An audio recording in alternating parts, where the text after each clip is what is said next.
Hey everybody, welcome back to Chicken Cindy's. Today we are going to do a wheel hub conversion. I have some E1900 DT Swisses. They have the 3-Pawl system, and I'm wanting to switch them over to a 54-tooth Ratchet system. This wasn't too hard of a conversion. There were a couple parts that kind of gave me grief, and we'll talk about that in the video. But this wheel set I actually got from my Canyon Strive, and of course I upgraded my Canyon Strive to the Hydra hubs. Of course, now I have a nuke proof instead of that, but that wheel set originally were the DT Swisses that came on the Canyon, and I've just kind of had them and I was going to use them for something, but I didn't know what. And since I got the Ragley build that I'm going to be working on here soon, once the frame comes in, hopefully in a couple weeks, that frame will be in so we can finally get that started all the way, because I have all the parts. So I will be making a part 2 here soon and kind of lay out the entire build and go over what I did and why I did it. But I decided to upgrade this wheel set to the Ratchet, so I will also now be using it for the Ragley build for my wheel set. So let's get into this. If you guys do have any questions, let me know in the comments. I tried my best to explain this as I could, but of course I'm pretty new to doing this kind of stuff, so if you do have any questions or you feel as though I left something out, please let me know. And as usual, if you guys like this content, please feel free to subscribe. We're really close to 100, which is super exciting. But maybe by the time this video is out, we'll be there. So we'll see, though. But thank you so much, guys, and enjoy the video.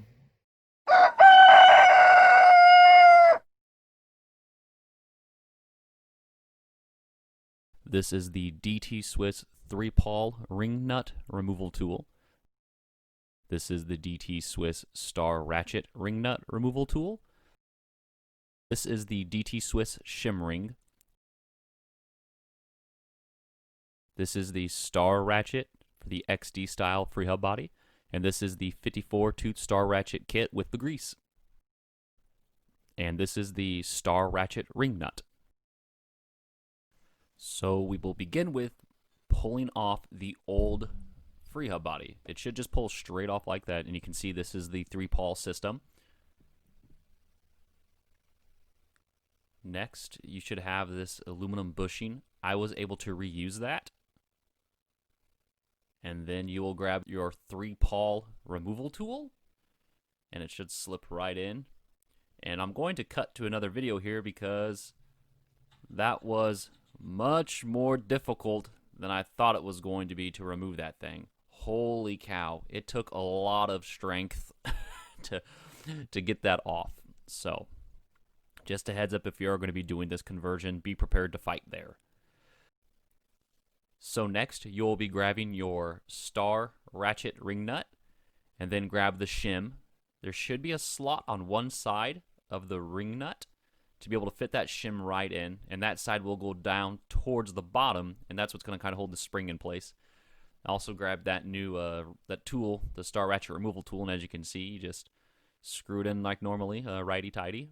Next, grab that aluminum bushing, and like I said, I was able to reuse the one that was in my 3-Pawl system. You slide that on, and then grab one of the springs, and make sure the bigger side of the spring goes down.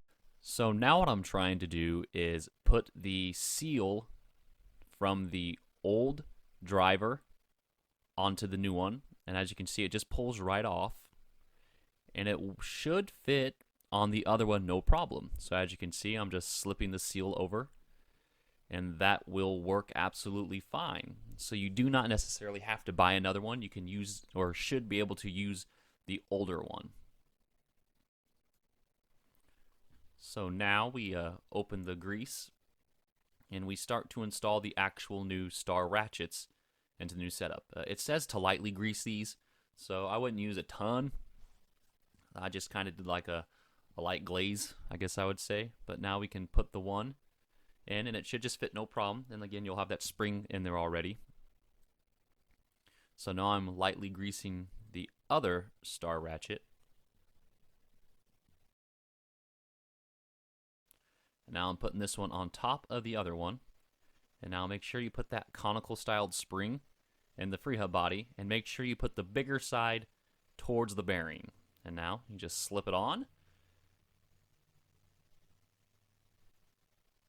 Had to use a little force, but you'll feel it pop into place. And now the other top should just go back on, no problem. and you'll feel it click pretty well into place to hold it. Congratulations, you are now finished putting the new 54 tooth into your DT Swiss E1900s, and this is what it should sound like.